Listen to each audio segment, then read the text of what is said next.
Morning, everyone. I hope you guys are doing all right. They did me a favor and they made the room half the size, so that makes us lucky. So go ahead and do that.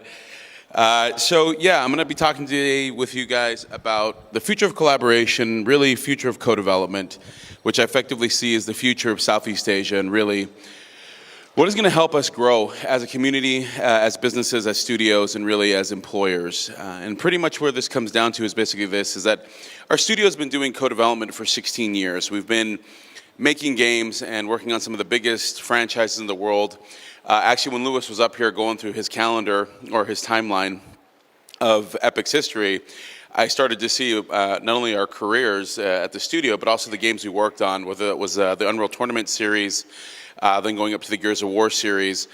And that just made me start thinking that, there's a better way to approach this, and it's more about having a conversation about co-development and what that really means for us here in the region. So I went back into the speaker lounge and I made some modifications to basically kind of shorten it up, and I want to talk more on a story standpoint, less about, facts and figures, and, you guys have the internet, you can look that up. So we'll just get into an actual conversation. So I'm going to, try to click through by waving my hand. This happened last year too. I waved my hand and then the slides changed. So let's go ahead and move on to the next slide then. So the first thing is, what's co-development? That's a fancy way of saying working together. And really, it's a more fancy way of saying what happens when studios or creators, game designers, developers, as well as artists get together and say, hey, you know what? Team A and Team B are going to come together and actually make a game or realize a creative production. The beauty about a co-development is that it effectively leverages the strengths of the independent studios, or in this case, the teams, and brings them together in order to create a new product. Now, in Southeast Asia, that's extremely important because a lot of the teams are not huge. Most of the team sizes we're seeing are maybe 20. Sometimes we get to 30, 40 people. But the reality is these are small teams, around 9 to 10 people. Now, it's hard to do a lot of things with 9 to 10 people. At the same time, when you basically take two 9 to 10 people teams, you're able to actually do a lot more. And so where co-development really thrives here is the ability to sit down and say, hey, listen, let's collaborate and let's take all of the manpower or people power we have and work together in making a game itself.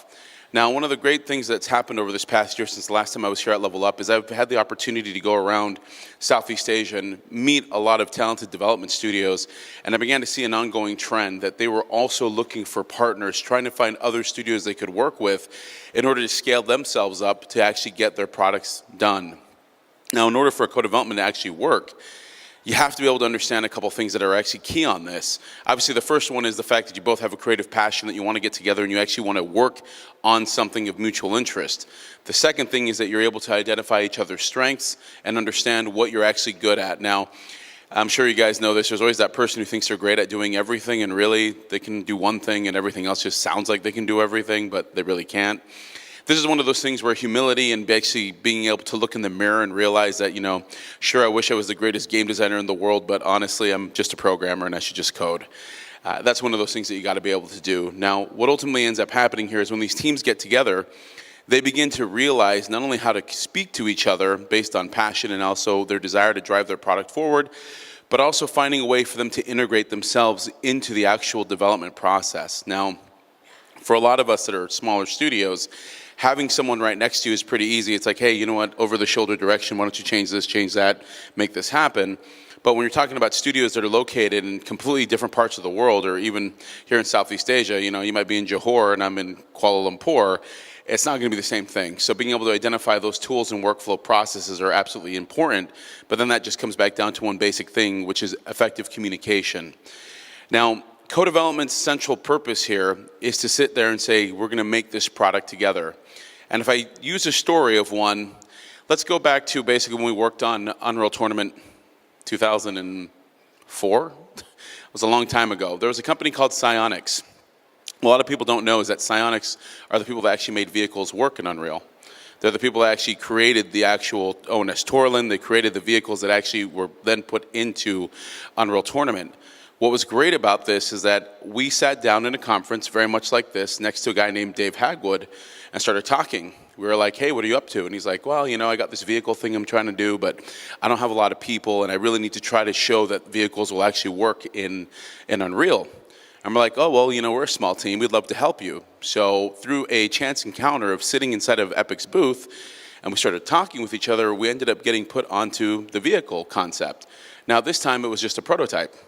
But through passion and the fact that we thought, hey, it'd be really cool if Unreal Tournament actually had vehicles, we had this opportunity to actually sit down and work on this prototype concept. And over the next 4 months, we ended up producing several maps. And if any of you guys remember this maybe have been a long time ago, but there was a map specifically called ONS Torlin. It was created by one of my founders, Stefan Bayer. We put this together, and that ended up sealing the deal and is what effectively got vehicles into Unreal. And then Dave went on to basically create several products. And his most successful one is Rocket League. Anyone into Rocket League over here? Anyone know Rocket League? I know I do, because it's one of the biggest independent games out there right now. That is funny because Torlin, or effectively vehicles in Unreal, is the genesis to where Rocket League actually comes from. So when you look at these things, you begin to realize that basically co-development in itself bridges these opportunities and creates that window where you can actually get all the creative people power you need to bring things together and get the game actually made. Let's go on to the next slide. So why is co-development so important to Southeast Asia? Well, we're over here talking numbers. Hasnell was up here talking about 2.2 billion. Yeah, obviously there's the 1 billion number. Everything's a billion. I've noticed that every stat usually has a billion into it. But the reality is that we have a market. Southeast Asia's market's huge. And it's because of the fact that such a young population, and it's a savvy population and a growing young demographic that wants to spend money on games. But they want to spend money on games that are not only made overseas, but also ones that are made at home. So a lot of developers, specifically in Southeast Asia, are trying to find ways that they can basically open up their market and actually work and compete with the bigger guys. But in order to do that, you got to be able to tap into other people's skills. So what we see here and what makes us super excited at Streamline is that we can leverage what we do and work with other studios to actually realize more products, or in this case, more games. And the key reason for this is because it's untapped. Every one of you in this audience is a game player, maybe a game maker, but certainly I know you're going to buy games. You're going to go out there and buy it, whether it's on the PlayStation or on a mobile phone. You're going to want to go out there and do it, and you're going to play it with your friends. That opportunity is something that, as people who live here, we know it front and center what it is that people want to buy. And so the opportunity through co-development is linking up and basically making those games that people actually want to buy and want to play. Who better than the people who are actually in there to know what people want to actually buy and purchase, rather than people halfway around the world who don't necessarily know that. That's why I always find it interesting when people like Media Prima basically does their game jam. What they're looking for are basically co-developer partners. If you really think about it, they're looking for studios they can work with, that they can actually work and get that specialized knowledge to help them take their IPs, or even in fact create new IPs. Those are opportunities that we all get to have. So looking at this right here, and you see these stats right here, it's pretty astonishing how fast this thing is growing and what opportunities there are for the development studios themselves to get out there and actually start working. So we'll go on to the next one. So why are we here? Well, people. I'll be honest with you, it's people. Talent. The fact that 7 years ago when we showed up here with 7 people and ended up in, I always say the pyramid, but over in Subang, we basically discovered a huge group of raw talent. And this raw talent is playing out throughout Southeast Asia, but specifically in Malaysia, what we saw was raw talent that just needed a guiding hand. And I always use this explanation that it's very much like being some old timer who, once played, football or soccer, as they say in other parts, well, only in the United States, but football, and you see a bunch of players running around, and you just see pure talent, and you're like, well, if you just coach them and you put them into a team, you might be able to one day play in the World Cup and maybe even win. That's what we saw when we came out here. But moreover, what we saw was this growing market opportunity of highly engaged, highly practical, highly creative, highly technical individuals that were just trying to find their way forward. And then we thought, okay, if we plug ourselves into this, we might be able to help out too. And it started to work. So go on to the next slide. At this moment in time, to give you guys an idea of just how well it worked, the studio basically turned 17. Actually, it turned 17 this year, actually. We have been making games for, well, almost 20 years now, and we've always been doing it in a co-development model or in a service model. Now, the key thing what that comes down to, that just means that we know how to talk and know how to work with people, and we're not annoying, and we actually want to have the success of our partners in mind. But moreover, what we saw was the pathway that would ultimately allow us to continue making games.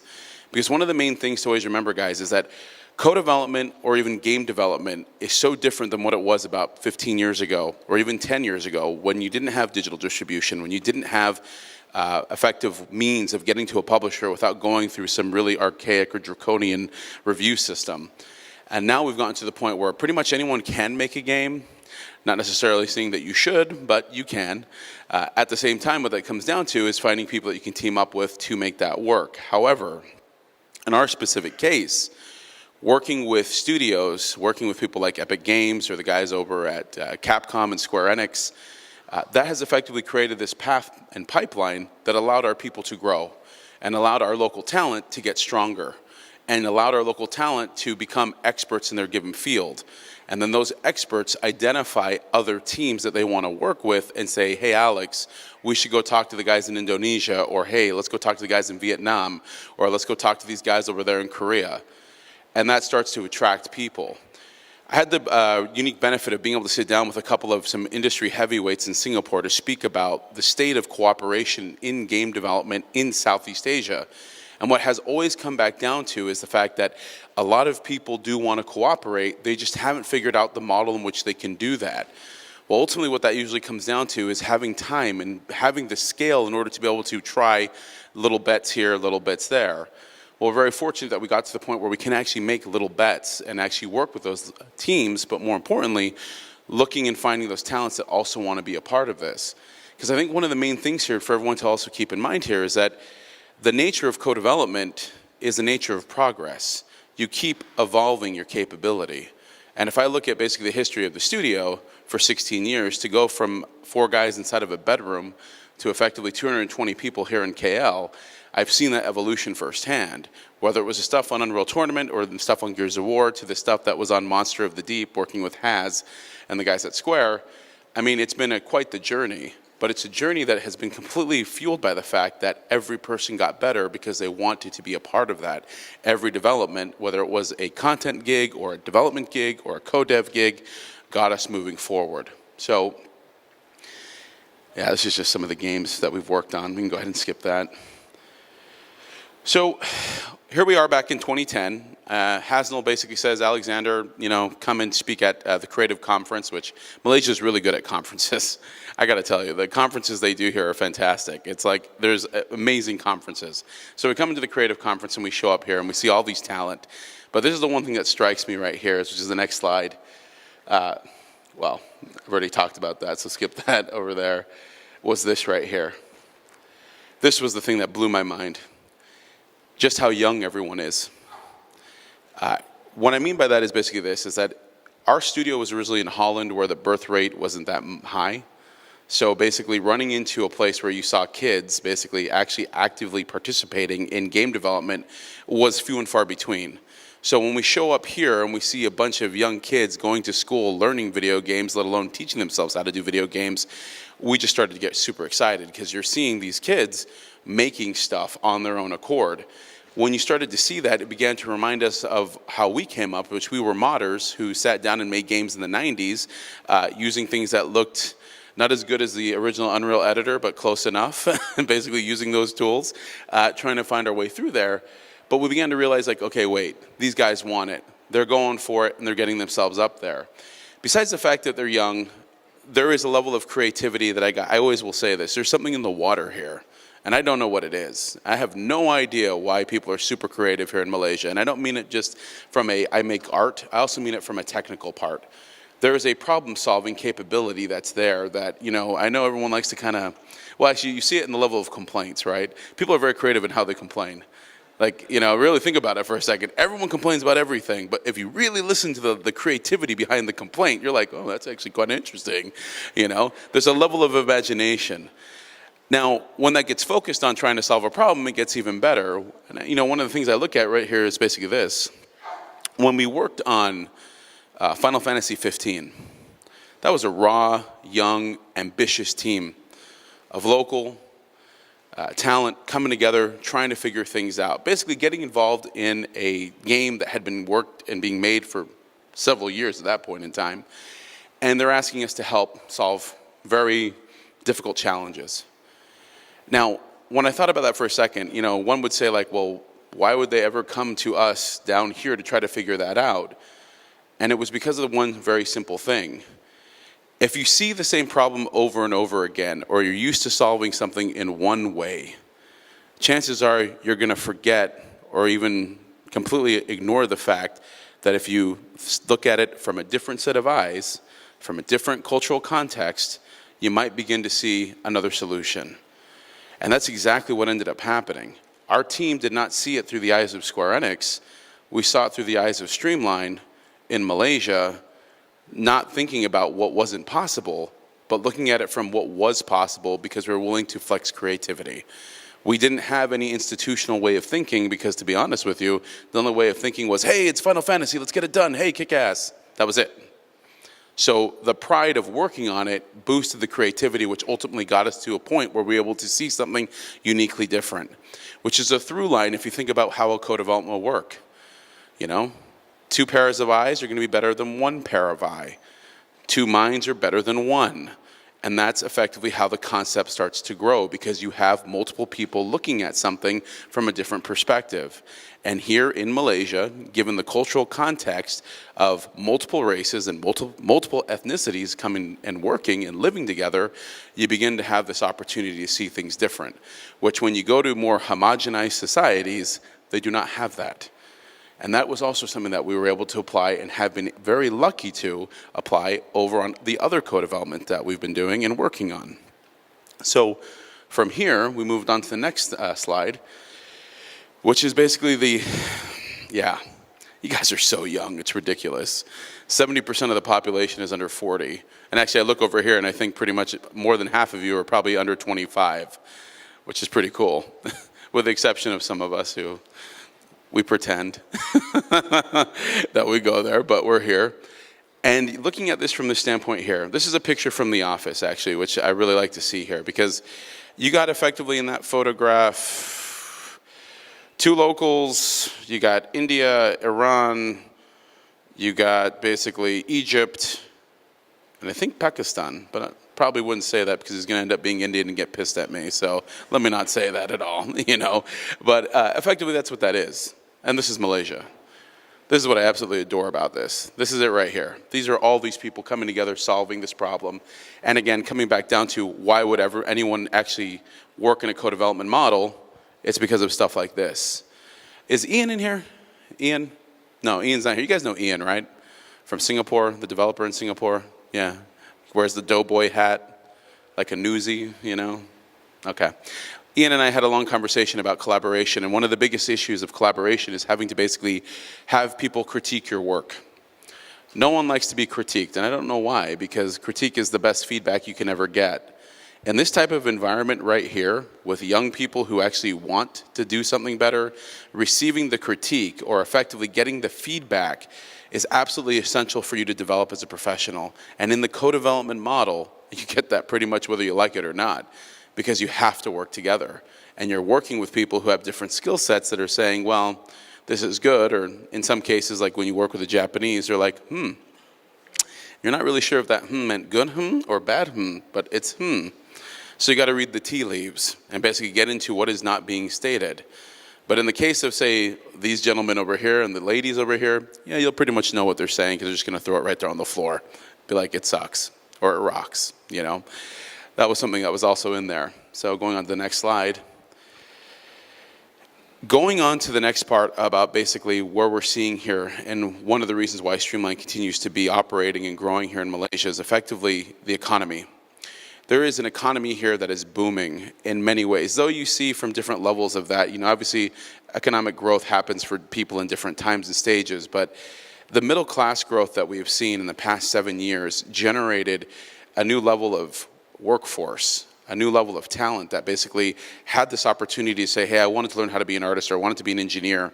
And the level of having to go and tell someone's parents, no, it's really a good idea, you can let them do that, which used to be pretty much almost every month we'd have to go talk some parent off a ledge, be like, hey, look, you're not a failure, your kid makes video games, it's gonna be okay, has pretty much disappeared.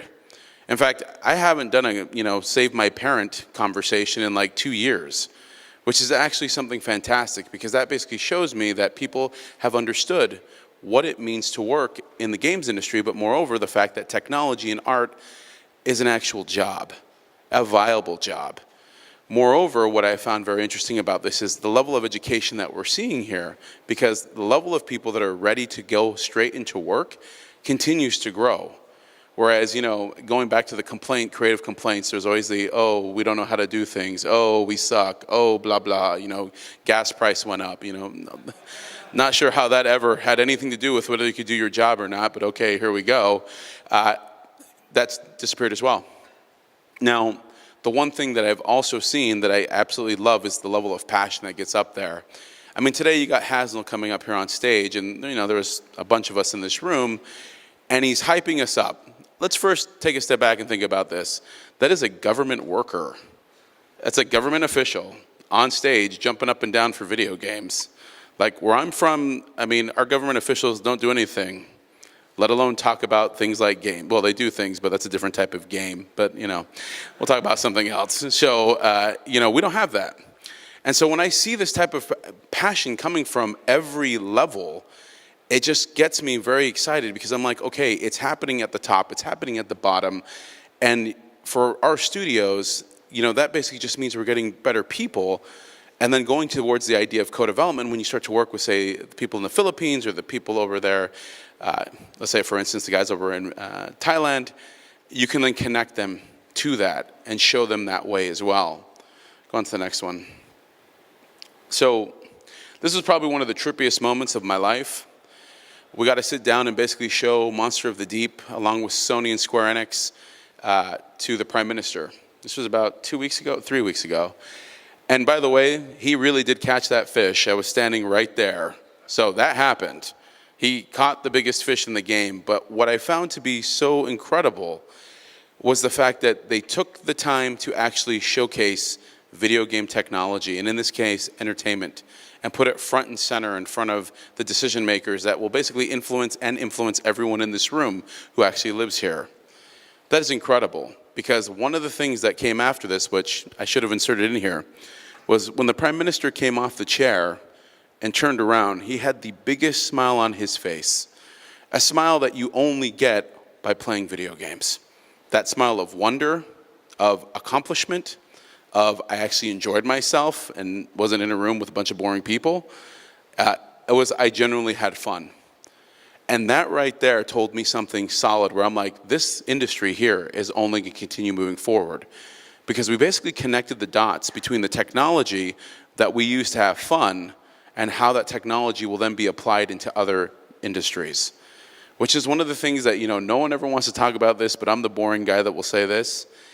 The opportunity in video games isn't just the entertainment side of video games. It's taking all of that technology and moving it into other traditional industries that also need to entertain themselves. Construction, medical, applied sciences, research, training, education, and all of that, all those developments that have to happen, all those products that have to be made are going to be made by the people that are sitting in this room and all the other development studios that we'll be running into. Because there is no difference between the entertainment game, the serious game, the educational game, or effectively the design my furniture IKEA game. It's all the same. But it's the fact that the skills we have and that we're learning allow us to do this. And my last note about supportive government. Again, look around. We're in a conference that's on the third year running around pushing the video games industry here. And I'm still it never stops and ceases in my mind to realize just how much this is trying to be pushed. Because in the end of the day, it's creating those new job creators, those new talent that will effectively change the way this country moves and the course of what's happening to it economically, which is fantastic. So we'll go on to the next slide. Oh, let's not play that yet. I don't want to play that yet. Sorry. So let me tell you a story about basically our relationship with Capcom. We've been working with Capcom since 2013 was the first time I made the pilgrimage to, literally the pilgrimage. I made the pilgrimage over to Tokyo and then ended up in Osaka. And I showed up over there, first time to Japan. I can't speak a lick of Japanese other than say like my name is and something I won't say on stage. And basically, like, I was there. I'm like, hey, we're in Japan. Here we go. And I have this Korean guy translating to me in a room of Japanese people. And I'm looking at them, and they're looking at me, and I'm just thinking how absurd this is, that the only way we can talk to each other is with this Korean guy. Because neither one of us can understand each other's language, but he can understand us both. And when I take that snapshot in my mind, and I think about that from that level, I'm like, okay, our co-development relationship is beginning because there is a person who wants to have both of us work together. And then we began to expand that relationship, and ultimately it became Street Fighter V, right? So we've been on Street Fighter V for, my God, like 4 years now. It's been forever, working on the project and developing it together. In that time, specifically, I have watched the talent go from basically being completely intimidated to, oh my God, I'm working on Street Fighter, to now I'm creating characters, creating our own environments, and doing whatever it is that we want to do. And we just work with them day in and day out. The level of trust that was built between the teams that had never ever met each other, and on top of that, don't even speak the same language, had gone to another level. Because ultimately, a level of trust had been created between us. So when we talk about basically how you do co-developments, well, it just comes down to trust. And it comes down to the level of commitment that you have to see the other person and have them be successful as much as you want to be successful. But the only way that ever happens is because you spend a hell of a lot of time with them, talking, going through the ups and downs of emotion, and going up and down through the insanity of people. And be clear, we're crazy, because I'm talking about ourselves on that one, having to put up with us and yet at the same time balance their needs. This is the thing that it comes down to when we start talking about co-developments, guys. And really, when we start talking about making these type of products, you have to be able to communicate, and you have to be able to sense other people. This level of emotional intelligence that basically is required goes to the next phase. Now, the one thing about Malaysia that I find interesting is that there's generally a high level of emotional intelligence with most people. You can kind of see it, mainly because of the way that the cultures overlay each other. At the same time, though, when we look at basically the concept of Southeast Asia, the commonalities are greater than the ones that divide us. And I think that's one of the things that I find very fantastic about this place as well, is that in the end of the day, these teams are looking to work together, and we ourselves as a company are looking to work with those teams. Now, it doesn't have to be console games, because it can be any game or it can be any product. But in the end of the day, what it comes down to is just identifying and realizing the positions we have and where we're at this moment in time. So, a lot of you may have seen videos or have, seen this when we were out there doing this thing. And you might wonder, it's like, well, how is it possible that you guys think so highly or you see this type of success happening here? I can tell you what it comes down to is just believing in people. And really it just comes down to just looking at people and saying, okay, show me what you can do. And when we can see what they can do, we can then say, okay, you can do this. You have bread, I have cheese, and he's got tomatoes. Let's bring them together and we have a sandwich. Let's then cut it into little pieces and then we can all eat. And to make it in the most simplistic way of looking at that, co-development is the same thing. Someone's got the bread, someone's got the cheese, someone's got the tomato, let's make the sandwich. And that ultimately is what's going on, and I think that's also something that Malaysia has figured out really fast. And I think that's where that opportunity lies. So we're gonna go ahead and show you a video, and then I wanna answer any questions you may have. Just need to get down.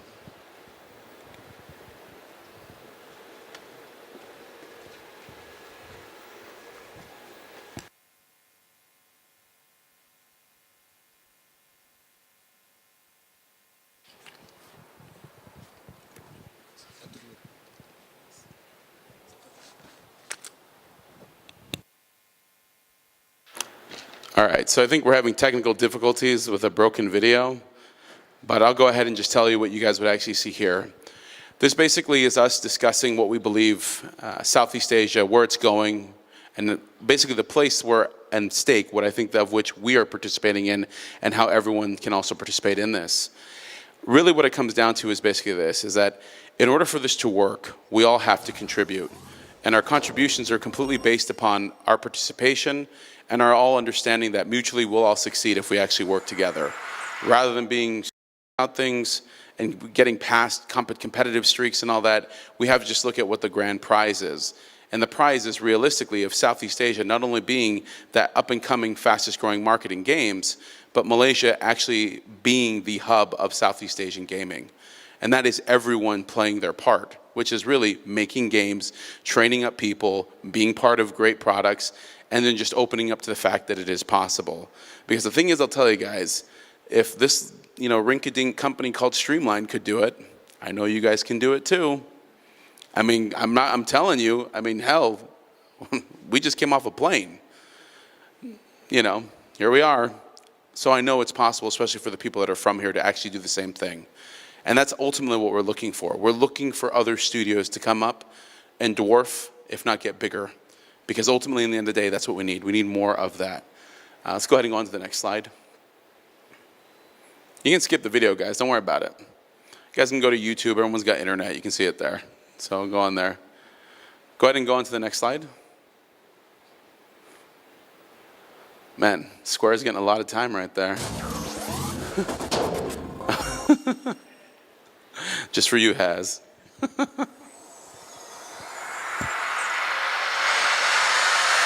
I felt that it was really time to actually talk about the promise of Southeast Asia. It's a big, lofty title. We are the fastest growing games market in the world. You may not think about it, but basically we love games. We spend money on games. We're also making those games and contributing on some of the biggest titles in the world. We're the people that are basically doing the 3D work, the design, the engineering. We're being creative. We're the people that sit down and find fascinating ways to use technology in order to engage and entertain, while at the same time developing solutions for non-gaming applications. It's up to us to educate and also help people understand how gaming technology spreads across to the other industries.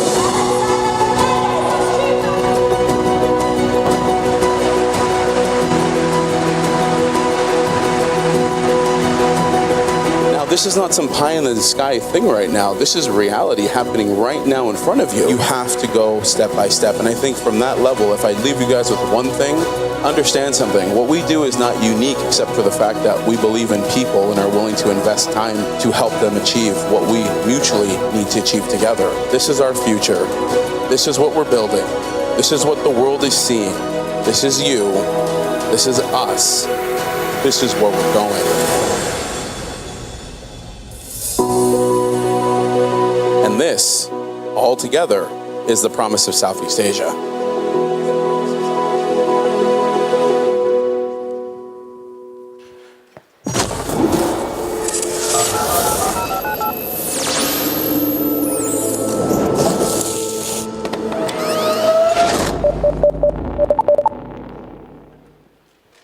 I gotta tell you, that's a loudspeaker. Thank you. I'm going to tell you guys something. All of that was made from all the people that work at the studio. That's all the talent of the people. And I think that's really, to bring it in, because it really basically sums it up here, at all the talent that's located throughout Southeast Asia, specifically in Malaysia as well, bringing them together, working on co-developments, focusing on developing something that goes beyond yourself, that is the opportunity that will ultimately unlock the door for your own studio growth as well as the regional's growth. We're moving in that direction. Streamline continues to keep going there. We have some very exciting announcements coming up here that's going to be reinforcing everything you just saw. But ultimately, at the end of the day, we're these people that say, hey, look, we're always looking for great people, and we're always looking for great companies to work with. So we're open to do those type of developments with people. Just have to reach out and contact us. What I want to do is just answer any questions if anyone has anything or anyone wants to know anything. So let me just go into a quick Q&A real quick. I'm going to steal time. So does anyone want to know anything? Does anyone want to throw something at me? You can do that too. See how fast it is. No. Anything? Right over here. The gentleman over there. Can you stand up and just so we can hear you? Can we get him a microphone? Or how about I just come to you? Go ahead. Here you go. Hi. I'm just wondering how you find the right talent for your team. I mean, there are many talents, you know. So how do you find the right person? Okay. That's a very good question. So, how do we find the right talent for the team? So, really, what it comes down to is like this. Streamline has a very core philosophy. We're very values driven. I like to think about it in a very simple way. Imagine that we're on a lifeboat. Every person who's on that boat needs to be able to row and sink and understand what's at stake. When they can understand what's at stake and their values align the same as ours, we're in total congruent and it works. When it doesn't, we have to say, well, look, to be honest with you, that seat needs to be with someone who actually is willing to row just as much as we are. And then you pass them through. You have to be very stringent with what you're willing to accept from the people who work with you. So if you define values, you define your core strengths, and you let them know ahead of time, generally that will filter it out. But then we go through some pretty brutal interviewing processes. We have a thing called the gauntlet, where generally they will interview with 8 to 12 people in one day. Because really, it's easy to say a lie once. It's hard to say it 8 to 12 times. At one point, you really find out who really wants it. So you just keep looking, and you just filter them through. Of course, ask your friends. That's another thing, too. Does anyone else have a question? Anyone else? You guys have all been answered? All your questions were answered from here?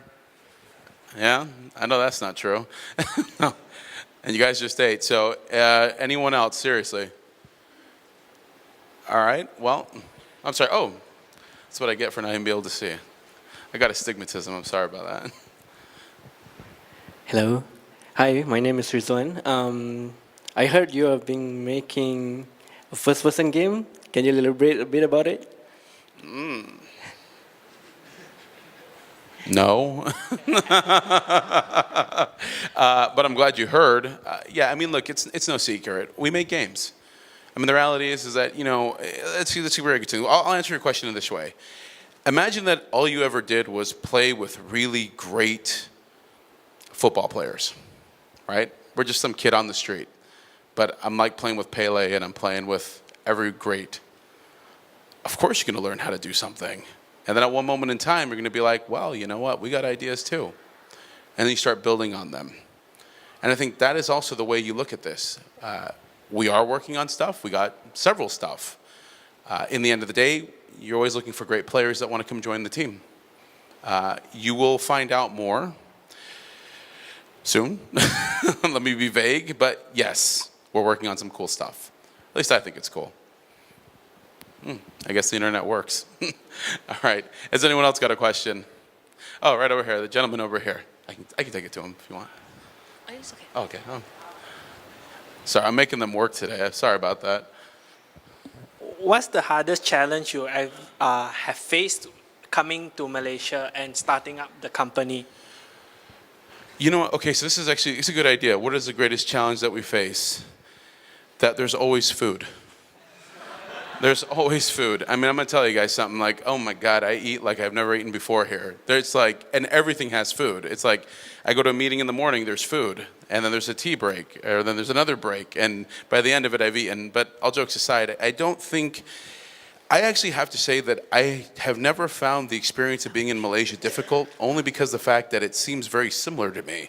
It seems very easy. It's just, move forward. I guess if I would just say like one thing that was probably an annoyance is there are some people just can't see what they're capable of. Because if you spend your time in negativity, if you think you can't, or you think for whatever reason life sucks because gas went up by a cent, then okay, I get it. It's hard to hear what we're saying. But to be honest with you, it's been great. It's just been great. Now, I mean, on the flip side is that I've had to explain to a lot of foreign people that Malaysia, we're not in the jungle, we have power, but that's just stupid things that happen because people, Americans don't open up textbooks. I don't know why. We don't even know what the hell Google is, but we invented it. So here we go. But it's been there. It's been fine. Does anyone else have a question? Fortunately, Alex, we're really out of time. So just one more. Let's just do one more. Question. One more, all right? One more, and then we'll go. This is more interesting than all the crap I was saying. So here we go. What's up? Go ahead. Now that you mentioned like the hardest challenge and stuff, what's like the hardest challenge you had to face in terms of co-development? Anything that comes to mind? That's actually a very good one. Yeah, so you know what it comes down to in this? Well, Haz, why don't you come over here for a second? Come here. Come on, bro.